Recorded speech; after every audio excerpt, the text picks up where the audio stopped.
ವಿಶೇಷವಾಗಿ ಹೆಣ್ಮಕ್ಳು ಚಪ್ಪಾಳೆ ತಟ್ಲಕ್ಕೆ ಹುಮ್ಮಸ್ ಜಾಸ್ತಿ ಇರ್ಬೇಕು. ನಿಮ್ಗೆ ಚಪ್ಪಾಳೆ ತಟ್ಟಬೇಕಾಗಿತ್ತಂದ್ರೆ ಹೆಣ್ಮಕ್ಳು ಏನು ಮಾಡ್ಬೇಕು, ಹುಮ್ಮಸ್ ಜಾಸ್ತಿ ಆಗ್ಬೇಕಾಗಿ ಏನು ಮಾಡ್ಬೇಕ್ರಿ ಮಾಮಣ್ಣರ ಅಂತ ಕೇಳಿದ್ರೆ ಭಾಳ ಸಿಂಪಲ್ ಐತ್ರಿ. ಹೆಣ್ಮಕ್ಳು ಮಾಡ್ಬೇಕಾದ ಮೊದಲ ಕೆಲಸ ಅಂತ ಎಡಗೈನ ಮುಂದೆ ಮಾಡ್ಕೋಬೇಕು. ಮಾಡ್ಕೊಂಡು ಈ ಅಂಗೈ ಒಳಗಡೆ ನಿಮ್ಮ ಗಂಡನ ಫೋಟೋ ಕಲ್ಪನೆ ಮಾಡ್ಕೋಬೇಕು ನೀವು, ಅಂದ್ರೆ ಚಪ್ಪಾಳೆ ತಟ್ಲಿಕ್ಕೆ ಜೋಶ್ ಬರ್ತವೆ. ಅದೇ ಥರ ನೀವು ಗಂಡ್ಮಕ್ಳು ನಾವು ಏನು ಮಾಡ್ಬೇಕಂತ ಕೇಳಿದಾಗ ನೀವು ಎಡಗೈ ಮುಂದೆ ಮಾಡ್ಕೋಬೇಕು. ಮಾಡ್ಕೊಂಡು ಅಂಗೈ ಒಳಗಡೆ ನಿಮ್ಮ ಹೆಂಡರಿಗೆ ಯಾರು ಮದುವೆ ಮಾಡ್ಸ್ಯಾನಲ್ಲ ಬ್ರೋಕರು, ಅವನು ಫೋಟೋ ಕಲ್ಪನೆ ಮಾಡ್ಕೊಡ್ರಿ, ಚಪ್ಪಾಳೆ ತಟ್ಲಿಕ್ಕೆ ಜೋಶ್ ಬರ್ತದೆ ಅಂತ ಹೇಳ್ತಾ ಒಂದ್ಸಲ ಎರಡೂ ಕಡೆಯಿಂದ ಒಂದ್ಸಲ ಜೋರಾದ ಚಪ್ಪಾಳೆ ಇರಲಿ ಬಂಧುಗಳೇ. ಮೊಟ್ಟ ಮೊದಲಿಗೆ ರಜತ್ ಅಣ್ಣವರಿಗೆ ಹುಟ್ಟುಹಬ್ಬದ ಶುಭಾಶಯಗಳನ್ನು ತಿಳಿಸುತ್ತಾ, ಹುಬ್ಬಳ್ಳಿಯ ಸಮಸ್ತ ಮಹಾಜನತೆಗೆ ಬಸವರಾಜ ಮಾಮನಿ ಮತ್ತೊಮ್ಮೆ ನಮಸ್ಕಾರವನ್ನು ತಿಳಿಸುತ್ತಾ, ಭಾಳ ಚೆನ್ನಾಗಿ ನಗಲಾಗತ್ತೀರಿ. ನಮ್ಮ ಗುರುಗಳು ಪ್ರಾಣೇಶ್ವರು ಮಾತಾಡಿದ್ಮೇಲೆ ಸರ್ ಒಂದು ಫೋಟೋ ತೆಗೀರಿ ಅನಿಲ್ ಕಪೂರ್ ಅಂತ ಹೇಳ್ಯಾರ. ಫೋಟೋ ತೆಗಿ ಮುಂದೆ ಇವ್ರ ಕಡೆ ನೋಡ್ಬೇಕ್ರಿ. ನೋಡ್ಲಿಕ್ಕಂತಂದ್ರೆ ದಯವಿಟ್ಟು ನಮ್ಮ ಕಡೆ ನೋಡ್ರಿ ಅಂತಾರೆ. ಇಂಥ ಫಂಕ್ಷನ್ಗಳಲ್ಲಿ ಓಕೆ ರೀ, ಇವ್ರ ಕಡೆಗೆ ನೋಡ್ತೀವಿ ನಾವು. ಒಬ್ಬ ಫೋಟೋಗ್ರಾಫರ್ ಏನು ಮಾಡಿದ, ಮದುವೆಯಾಗ ಮದುಮಗ ತಾಳಿ ಕಟ್ಲಕತ್ತಿದ್ದ ಮದುಮಗಳಿಗೆ ಆ ಟೈಮ್ನಾಗ ಹೇಳಿಬಿಟ್ಟ ನನ್ನ ಕಡೆಗೆ ನೋಡ್ಕೊಂತ ತಾಳಿ ಕಟ್ರಂತಂದು. ಮದುಮಗ ಇವ್ರ ಕಡೆಗೆ ನೋಡ್ಕೊಂತ ತಾಳಿ ಕಟ್ಟಿದ್ದ. ಯಾರಿಗೆ ಹುಡುಗಿ ಅವು ಕಟ್ಟಿಬಿಟ್ಟಾನ್ರಿ. ಅವು ಅದ ಟೈಮ್ನಾಗ ಬಗ್ಗಿಬಿಟ್ಟಾಳಕಿ ಕಟ್ಟಿಬಿಟ್ಟಾನ. ಹುಡುಗಿ ಒಂದೇ ಒಂದು ಮಾತಾಡಲಿಲ್ಲ ಬಂಧುಗಳೇ. ಹುಡುಗಿ ಅಪ್ಪ ಅಂದ ನನಗೆ ಪಾರು ಮಾಡಿದಲ್ಲಿ ಅಪ್ಪ ಸಾಕಂದವ, ಅವನಿಗೆ ಮಿಕ್ಕಿ ಬಿಟ್ಟಿದ್ರೆ ಅವನಿಗೆ. ಈ ಥರ ಅನೇಕ ಘಟನೆಗಳಾಗ್ತಾವೆ ಬಂಧುಗಳೇ. ನಮ್ಗೆ ರಜತ್ ಸರ್ ಅವರು ಫೋನ್ ಮಾಡಿ, ಮಲಿಕ್ ಅವರು ಫೋನ್ ಮಾಡಿ ಇಲ್ಲಿಗೆ ಕರೆಸ್ಕೊಂಡ್ರು, ಇಲ್ಲಿಗೆ ಬಂದೀವಿ. ಮೊನ್ನೆ ಧಾರವಾಡ ಉತ್ಸಾಸ್ಪತ್ರೆಯಿಂದ ಫೋನ್ ಬಂದಿತ್ತು ನಮ್ಗೆ. ಎಲ್ಲ ಕಡೆ ನೆಗ್ಸಿರಿ, ಇಲ್ಲಿ ಬಂದು ನೆಗ್ಸಿ ಹೋಗುವಂಥದ್ದು ಆಯ್ತು ಅಂತಂದು ಶಾಣು ಎಮ್ನೂರು ನಾವು ಮತ್ತು ಪ್ರಾಣೇಶ್ವರ್ ಹೋದ್ವಿ ಕಾರ್ಯಕ್ರಮ ಕೊಡ್ಲಿಕ್ಕೆ ಅಂತಂದು. ಶಾಣು ಎಮ್ನೂರು ಮಿಮಿಕ್ರಿ ಮಾಡ್ಲಿಕ್ಕೆ ಸ್ಟಾರ್ಟ್ ಮಾಡಿದ್ದ. ಒಬ್ಬ ಹುಚ್ಚ ಬಂದು ಡಾಕ್ಟರ್ ಕಿವಿಯಾಗ ಏನೋ ಹೇಳಿದ. ಏನು ಹೇಳಕತ್ತೇನ್ರಿ ಅಂದೆ ನಾನು. ಅವೆಲ್ಲ ನೀವು ಕೇಳಬಾರ್ದು ಮಾತಾಡ್ರಿ ಅಂತಂದ್ರೆ. ಇಲ್ಲ ಹೇಳ್ರಿ ನಾನು ಖುಷಿ ಪಡ್ತೇನೆ ಅಂದೆ ನಾನು. ಅವಾಗ ಆ ಡಾಕ್ಟರ್ ಹೇಳಿದ್ರು, ಆ ಹುಚ್ಚ ಬಂದು ನನಗೆ ಕೇಳಕತ್ತೇನ್ರಿ, ಇಂಥವ್ರಿಗೆಲ್ಲ ಹೊರಗೆ ಬಿಟ್ಟಿರಿ, ನಮಗೆ ಯಾಕೆ ಒಳಗೆ ಹಾಕಿರಿ ಅಂತಂದು. ಅವ್ರಿಗೆ ನಾವು ಹುಚ್ಕಣ್ಣಾಗ ಆಗಿದ್ವಿ. ಡಾಕ್ಟರ್ ಅಂದ್ರು ಹೆಂಗೂ ಹುಚ್ಚ ಅನ್ಸ್ಕೊಂಡೇರಿ, ಹುಚ್ಚ ಆಸ್ಪತ್ರೆ ಒಂದ್ಸಲ ನೋಡ್ಕೊಂಡು ಬರ್ರಿ ಅಂತಂದ್ರೆ. ನೋಡೋಣ ಅಂತಂದು ಒಳಗಡೆ ಹೋಗಿರಿ. ಒಬ್ಬ ಹುಚ್ಚ ಕನ್ನಡಿ ಮುಂದೆ ನಿಂತ್ಕೊಂಡು ತಂದ ತಾಣ ಅನ್ಕೊಳಕತ್ತೇನೆ. ಏನಂತೇಳಿ ನಾ ಇವನು ಎಲ್ಲೇ ನೋಡಿನ್ರಿ, ಇವನು ಎಲ್ಲೇ ನೋಡಿನಂದ. ನಾನಂದೆ ಎಲ್ಲಿ ನೋಡಿದ್ದೀನಿ ನೆನಪು ಮಾಡ್ಕೊಂಡೆ. ನನಗೆ ಈಗ ನೆನಪು ಬಂತೀರಿ ಅಂತ. ಎಲ್ಲಿ ನೋಡಿದೆ ಅಂದೆ. ನಾ ಕಟಿಂಗ್ ಮಾಡ್ಸ್ಕೊಂಬಂದು ಮುಂದೆ ಕೂತಿದ್ದ ಅಂದ. ಭಾಳ ಹೊತ್ತು ಕುಂತ್ರ ನಮಗೆ ಹುಚ್ಚ ಹಿಡಿತಂತಂದು ಮತ್ತೆ ಮುಂದಿನ ರೂಮಿಗೆ ಹೋದೆ. ಎಲ್ಲ ಹುಚ್ಚರು ಅಳಕತ್ತಾರೆ, ಒಬ್ಬ ಸುಮ್ಮನೆ ಕುಂತಾನ್ರಿ. ಎಲ್ಲರೂ ಅಳಕತ್ತಾರೆ, ನೀ ಯಾಕೆ ಅಳವಲ್ಲ, ನಾ ಹೆಂಗೆ ಅಳಕ್ ಬರ್ತಂದೆ. ಯಾಕೆ ನಿನಗೇನಾಗ್ಯದ, ನಾ ಸತ್ತೀನಿ ಅಂದವ. ಇವ್ರು ರೋಸ್ ಮಂದಿ ನನ್ನ ಹೆಣಕ್ಕೆ ಅಳಕತ್ತಾರ ಅಂತಂದ. ಇನ್ನು ಭಾಳ ಹೊತ್ತು ನಿಂತಾರೆ ನಮ್ಮನೆಗೆ ನನ್ನ ಹೆಣಕ್ಕೆ ಅಳ್ತಾರೆ ಅಂತಂದು ಅಲ್ಲಿಂದ ಓಡಿ ಬಂದಿದ್ದೆ ನಾನು. ಬಂಧುಗಳೇ, ಒಂದೊಂದು ಮಾತಿನಲ್ಲಿ ಹಾಸ್ಯ ಅದ ಬಂಧುಗಳೇ. ಇಲ್ಲಿ ಭಾಳ ಜನ ತಾಯಿಂದಿರು ಬಂದಿರಿ, ಹೆಣ್ಮಕ್ಳು ಬಂದಿರಿ. ನಿಮಗೆ ಸಂತೋಷದ ಒಂದು ವಿಚಾರ ಹೇಳಕ್ಕೆ ಇಷ್ಟಪಡ್ತೀನಿ ಬಂಧುಗಳೇ. ಹೆಣ್ಣು ಮಕ್ಕಳಿಗೆ ಪ್ರಾಣೇಶ್ವರು ಯಾವಾಗಲೂ ಹೇಳ್ತಾರ, ಹೆಣ್ಣು ಮಕ್ಕಳಿಗೆ ಆಯುಷ್ ಜಾಸ್ತಿ ಅಂತಂದು. ನಿಜವಾಗಿ ಹೆಣ್ಣು ಮಕ್ಕಳಿಗೆ ಆಯುಷ್ ಜಾಸ್ತಿ ನೀವು ಒಂದ್ಸಲ ಜೋರಾದ ಚಪ್ಪಾಳೆ ತಟ್ರಿ. ಹೆಣ್ಣು ಮಕ್ಕಳು ಅಷ್ಟ. ಹೆಣ್ಣು ಮಕ್ಕಳಿಗೆ ಆಯುಷ್ ಯಾಕೆ ಜಾಸ್ತಿ ಅಂತಂದ್ರೆ ಅವ್ರು ಮೇಕಪ್ ಮಾಡ್ಕೊತಾರೆ.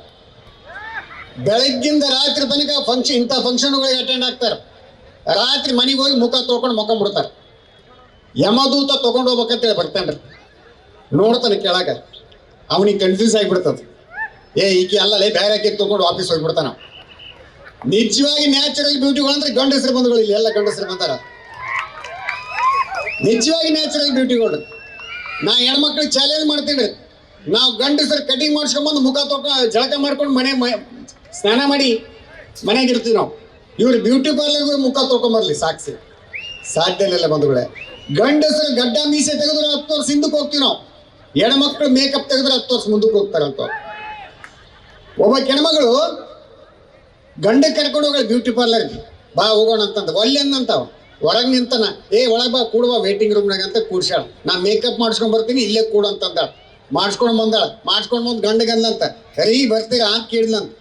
ಅದಕ್ಕೆ ಅವನ್ನ ನಾ ಅಂತವಲ್ಲಂದಂತ ತಾನು ಹೇಳ್ತಿ ತಣ ಪರಿಚಯ ಹಿಡಿದಿಲ್ರಿ. ಅದು ವಿಶೇಷವಾಗಿ ಗಂಡಸರಿಗೆ ಒಂದು ರಿಕ್ವೆಸ್ಟ್ ಮಾಡ್ತೀನಿ, ನೀವು 2 ವೀಲರು ಕಾರ್ ತೊಗೊಂಡೋಗುವಂಥ ಸಂದರ್ಭದಲ್ಲಿ ಗಮನ ಇಟ್ಟು ಕೇಳ್ರಿ, ಭಾಳ ಇಂಪಾರ್ಟೆಂಟ್ ಅದ.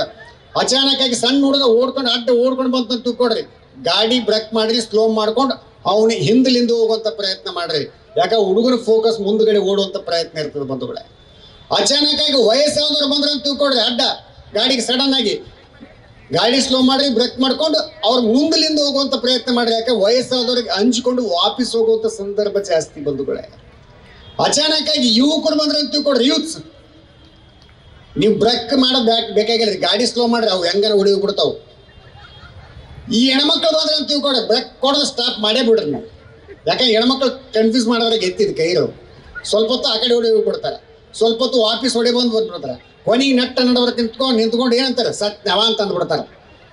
ಯಾವಾಗ ಆ್ಯಕ್ಚುಲಿ ಸತ್ಯವ ಅನ್ಬೇಕಾದ್ರೆ ಅವು ಗಾಡಿ ನಡೆಸೋರು.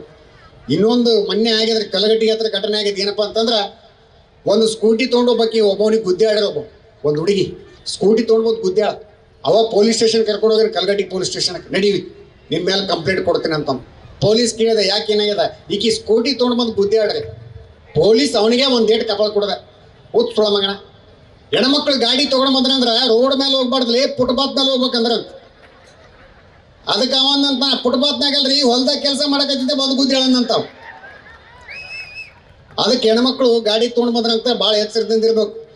ಈ ಹೆಣ್ಮಕ್ಳು ಗಾಡಿ ನಡೆಸಿದ್ರೆ ಜೀವ ತೊಗೊಂತಾರೆ. ಮದುವೆ ಆದ್ಮೇಲೆ ಗಂಡ ನಿಂತು ಕೂತಿರ್ತಾರೆ, ನಡೆಸೋನ್ ಜೀವ ತೊಗೊಂತಿರ್ತಾರೆ. ಇವ್ರು ಹಿಂದೆ ಕುಂತ್ಕೊಂಡು ಹೆಂಗೆ ಜೀವ ತಿಂತಾರೆ ಅಂತಂದ್ರೆ, ನಿಮ್ಮವ್ವ ಹಂಗಂದ್ಲು, ನಿಮ್ಮವ್ವ ಹಿಂಗಂದ್ಲು. ಅದು ಪಾಪ ಹೆಲ್ಮೆಟ್ ಹಿಡ್ಕೊಂತ ಹೇಳಿ ಕೊಟ್ಟಿದ್ದ. ಕೂದಲು ಭಾಳ ಅವ್ರಿ, ನಿಮಗೆ ಕೂದಲು ಇರ್ತಾ ಬೇಡ, ನಾ ಹಿಡ್ಕೊಂಡು ಕೂಡ್ತೀನಿ ಅಂತ ಕೂದ್ಲಾಕಿ ಆಯ್ತಂತ. ಗಾಡಿ ಚಾಲು ಮಾಡ್ಕೊಂಡು ಹೊಂಟನ್ರಿ, ನಿಮ್ಮವ್ವ ಹಿಂಗಂದ್ಲು, ನಿಮ್ಮ ತಂಗಿ ಹಿಂಗಂದ್ಲು, ಹಂಗಾಯ್ತು ಹಿಂಗಾಯ್ತು, ಅದೇನಾಯ್ತು ಹ್ಞೂ ಹ್ಞೂ ಹ್ಞೂ ಅನ್ಕಂತ ಹೋಗ್ತದ ಪಾಪ. ಸಡನ್ ಆಗಿ ಪೊಲೀಸ್ ನಿಂತದ್ದು ಕಂಡುಬಿಡ್ತು. ಹೆಲ್ಮೆಟ್ ಹಾಕಂತಂದ್ಬಿಟ್ಟ. ಈಕೆ ಉಲ್ಟ ಹಾಕಿಬಿಟ್ಲಿ, ಸೀದಾ ಹೋಗಿ ಪೊಲೀಸ್ಗೆ ಕೂತಿದ್ದೀವ. ಗಂಡನ ಜೀವ ತಗೋದಲ್ದ ಹೆಣ್ತಿ ಪೊಲೀಸ್ನ ಜೀವನ ತೊಗೊಂಡ್ಬಿಟ್ಟಿದ್ಲಾಕಿ. ಅದಕ್ಕೆ ಹೆಣ್ಮಕ್ಳು ಜಾಸ್ತಿ ಹಿಂದೆ ಕೂತ್ಕೊಂಡು ಜೀವ ತಿನ್ಬಾರ್ದು. ಎಲ್ಲ ಹೆಣ್ಮಕ್ಳು ಹಂಗ ಅಂತನಾಗಲ್ಲ, ಕೆಲವು ಜನ ಇರ್ತಾರೆ ಬಂಧುಗಳೇ ಈ ಥರದ ವಿಡಿಯೋ ಮಾಡ್ಲಾಕತ್ತಾರೆ ಸರ್. ಯಾಕೆ ಜೂನಿಯರ್ ಅನಿಲ್ ಕಪೂರ್ ಅಂದ್ರೆ ಬಿಟ್ರಲ್ಲ, ಅನಿಲ್ ಕಪೂರ್ ಕಣ್ಣಂಗೆ ಆಗ್ತಾನೆ ಅಂತೇಳಿ ಬಂದು ನಿಂತ್ಬಿಟ್ಟಾರೆ ಪಾಪ. ನಿಜವಾಗಿ ಬಂಧುಗಳೇ ಒಂದೊಂದು ಮಾತಿನಲ್ಲಿ ಹಾಸ್ಯ ಅದ ಬಂಧುಗಳೇ.